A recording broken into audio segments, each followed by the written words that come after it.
सलाम नमस्ते। मैं हूँ आपकी होस्ट अंजुम बानो। आप सबका स्वागत करती हूँ पार वॉइस के इस कार्यक्रम में। ये जो आपको महिलाएं दिख रही है ना, ये कोई आम महिलाएं नहीं है। ये वो महिलाएं हैं जो झारखंड, बिहार, बंगाल, पश्चिम बंगाल से आई हुई हरियाणा में हैं।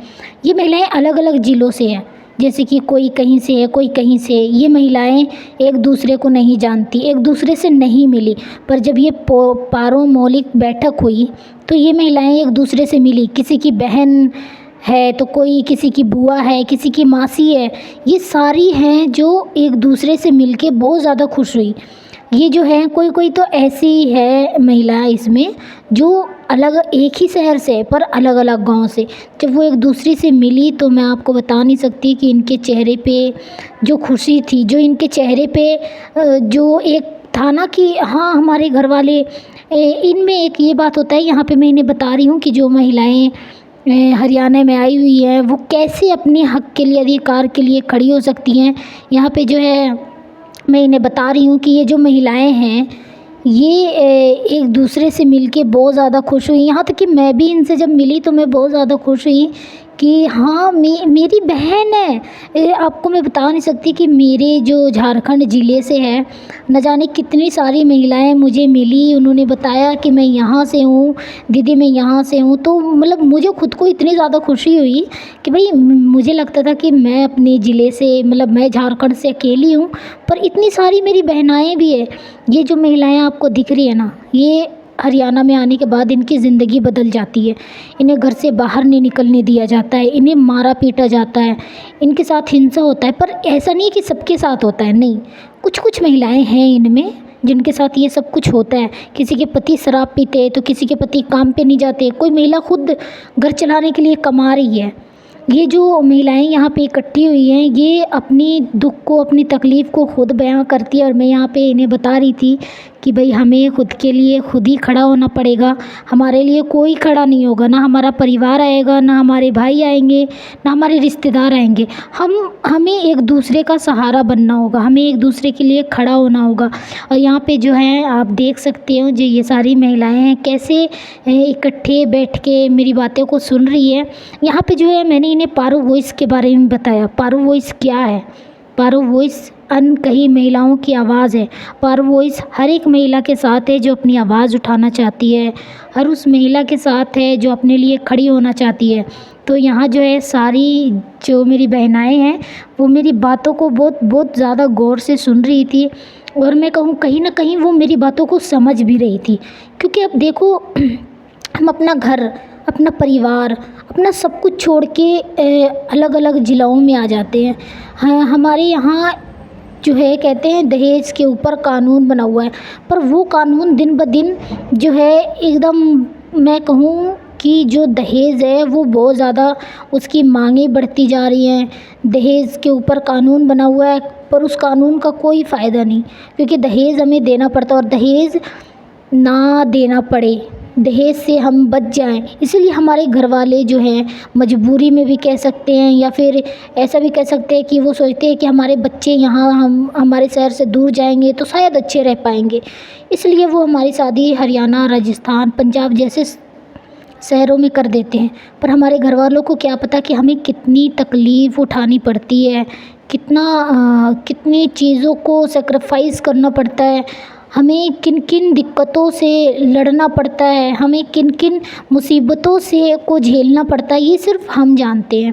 अच्छा, यहाँ पे एक पारो वॉइस का नंबर भी चल रहा है, वो आप देख सकते हो। अगर कोई महिला परेशान है, किसी की बात कोई नहीं सुन रहा है, और कोई बाहर राज्य से आई हुई है, वो तकलीफ़ में है, तो वो इस नंबर पे कॉल करके हमसे कांटेक्ट कर सकती है, हमें अपनी जो समस्याएं हैं वो बता सकती है। ये कॉल ज़रूरी नहीं है कि कोई अगर पारो वॉइस में अंजुम है तो अंजुम ही उठाएगी, नहीं, ये कोई भी महिला उठा सकती है। आपकी बात पारो वॉइस के किसी भी मेंबर से हो सकती है। और आप ये देखो, ये जो हमारी सारी बहनाएं हैं वो किस तरीके से, मतलब मुझे मेरी बातों को गौर से सुनी जा रही हैं और एकदम ध्यान से मेरी तरफ ही देख रही है। एक बात बताऊँ, जब ये एक दूसरे से मिली, एक दूसरे को नहीं जानती थी, पर अब कहीं की महिला कहीं पे बैठी हुई है, किधर की किधर बैठी हुई है, और ये मेरी बातें बड़ा ध्यान से सुनते जा रही है, सुन रही है, समझ भी रही है। मैं यहाँ पे ये बता रही थी कि अगर हम महिला हैं तो ज़रूरी नहीं है कि हम कमज़ोर, हम इसी बात को सोचते हैं ना कि हम महिला हैं, हम क्या ही कर सकते हैं, इसीलिए लोग हमें दबाते हैं, लोग जो है हमें परेशान करते हैं। और जो हम ये सोचते हैं कि अरे ये तो बाहर से आई हुई है, ये क्या कर लेगी। नहीं, हम क्या नहीं कर सकते, हम बहुत कुछ कर सकते हैं। यहाँ पे मैं इन्हें यही बता रही हूँ कि हम कुछ तो नहीं पर बहुत कुछ कर सकते हैं। हम भले ही अलग अलग राज्य से आए हुए हैं, हम भले ही अलग अलग जगहों से आए हुए हैं, पर हम हैं एक दूसरे की बहन। और यहाँ पे मैं इन्हें यही कह रही हूँ कि हम एक दूसरे का साथ देंगे, हम एक दूसरे का सहारा बनेंगे और हम एक दूसरे के साथ हैं। अब देख सकते हैं जो सारी महिलाएं यहाँ पे काफ़ी सारी महिलाएं हैं, काफ़ी सारी जो है आपको दिख भी रही होंगी कि किस तरीके से कितने गौर से मेरी बातों को सुन रही है। अच्छा, मैंने जैसे कि बताया, ज़रूरी नहीं है कि हम अगर हरियाणा में हैं तो हम अच्छे घरों में हैं। नहीं, हमारे साथ भी गलत होता है, हमारे साथ भी घरेलू हिंसा होता है, घरेलू शोषण होता है। कुछ महिलाएं तो ऐसी हैं जो घर से बाहर भी नहीं निकलती, वो पहली बार ही इस प्रोग्राम में आई है। जी हाँ, कुछ महिलाएं ऐसी हैं जो पहली बार इस प्रोग्राम में आई है घर से निकल के। वो इसलिए ताकि वो अपनी बहनों से मिल सके, जो बहनें हैं, जो उनकी बहनें हैं जिनसे वो नहीं मिलती है, उनसे मिल सके। यहाँ पे आके वो उनसे मिली और जो है मेरी बातें सबको समझ में आ गई, तो बहनों ने जो है ताली भी बजाई मेरे लिए। अब जो है यहाँ पे पारो वॉइस के बारे में जैसे कि मैंने बताया कि अगर आपको पारो वॉइस पे कोई भी इंटरव्यू देना है, कोई भी बात कहना है, कोई किसी भी तरीके से आप पारो वॉइस का हिस्सा बनना चाहती है तो बन सकती है। और यहाँ पे जो है आप देखोगे, अब ज्योति मैम आएंगी और ज्योति मैम इन्हें बताएंगी कि किस तरीके से हम पारो वॉइस से जुड़ सकते हैं, हमें पारो वॉइस का चैनल मिल सकता है। और हम किस लिए पारो वॉइस बना इसलिए है ताकि महिलाओं की बातें हम उन तक पहुंचा सके जहां तक महिलाओं की बातें नहीं पहुंच पाती। अच्छा, किसी इनमें से कोई न जाने कितनी इतनी महिलाएं हैं जिन्हें पुलिस स्टेशन की नहीं पता, जिन्हें डीएलएसए ऑफिस का नहीं पता, जिन्हें अपने हक के लड़ाई के लिए नहीं पता, जिन्हें ये नहीं पता कि वो अपनी ज़िंदगी में क्या कर सकती हैं, वो अपने लिए कैसे खड़ी हो सकती हैं, वो अपने लिए लड़ कैसे सकती हैं।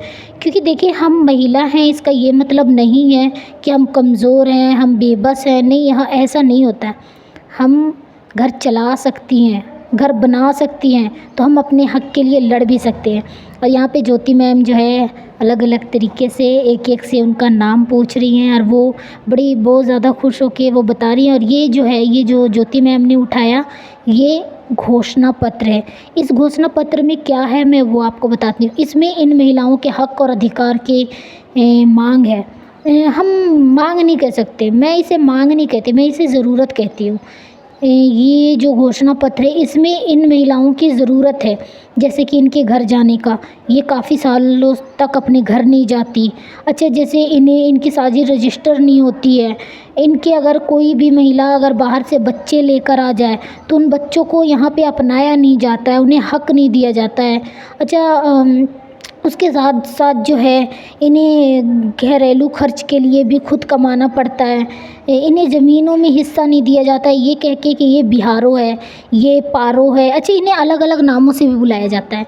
जो रिस्पेक्ट, जो इज़्ज़त हरियाणा की महिलाओं को मिलती है, वो रिस्पेक्ट, वो इज़्ज़त इन महिलाओं को नहीं मिलती। इन्हें जो है इनके नामों से नहीं, पारो, बिहारो, मौलिक या फिर खरीदे जैसे नामों से बुलाया जाता है। मोल की बहू, इस तरीके से इनका नाम रखा जाता है और इन्हीं तरीके से इन्हें बुलाया जाता है। इनके बच्चों के साथ, चलो इनके साथ तो जो गलत होता है वो होता ही है, इनके बच्चों के साथ भी गलत होता है, बच्चों के साथ भी गलत होता है। इनके बच्चों को भी अलग अलग नामों से बुलाया जाता है। किसी की बिहारों का बेटा तो पारो का बेटा, पारो की बेटी तो ये मौलिक की बेटी, तो ये जो है स्कूल जैसी जगहों पे भी उनके बच्चों के साथ भेदभाव होता है। ये महिलाएं ना किसी की शादी में जा सकती है, ना किसी के जीने में जा सकती है, ना किसी की खुशी में, ना किसी के गम में। इन महिलाओं को मिलती है तो सिर्फ चार दीवारी। अच्छा, एक बात बताए, एक महिला कितना सहेगी, कब तक सहेगी और किस हद तक सहेगी। हम बाहरी राज्य से आई महिलाएं हैं ना, ख़ास कर बिहार, झारखंड और पश्चिम बंगाल से, हिमाचल, मध्य प्रदेश और आसाम जैसे इलाकों से जो महिलाएं लाई जाती है, हरियाणा में, पंजाब में, राजस्थान में, इन महिलाओं के साथ यही होता है। उन्हें घर से बाहर नहीं निकलने दिया जाता, उन्हें शादी ब्याह में नहीं बुलाया जाता, उन्हें कहा जाता है कि भाई तुम पता नहीं क्या खाती हो। यार क्या खाते हो का क्या मतलब, वो वही खाते हैं जो उन्हें खाना चाहिए, वो वही पहनते हैं जो उन्हें पहनना चाहिए। पर यहाँ की महिलाओं के हिसाब से हम ना वो खाते हैं, ना हम पहनते हैं, ना हम वैसे तरीके से रहते हैं। तो ये जो छोटा सा ये जो है कि हमें हमारा हक चाहिए भाई, किसी भी तरीके से चाहिए। आप हमें हमारा हक दो। हमारे बच्चों को अलग अलग नामों से बुलाते हो, हमें अलग अलग नामों से बुलाते हो। हमारा क्या नाम नहीं है? क्या हमें हमारे नाम से नहीं बुलाया जाता? हम सुबह से उठ के जानवरों की तरह काम करते हैं, मज़दूरों की तरह काम करते हैं। क्या हमें इतना हक नहीं है कि हम एक दिन आराम कर लें, खुद के लिए टाइम निकाल सके? नहीं, हमें ये इजाज़त नहीं है। क्यों? क्योंकि हम बाहर से हैं। तो आज के लिए पारो वॉइस में इतना ही। हम फिर मिलेंगे ऐसी कहानी के साथ। तब तक के लिए हमारे साथ बने रहिए।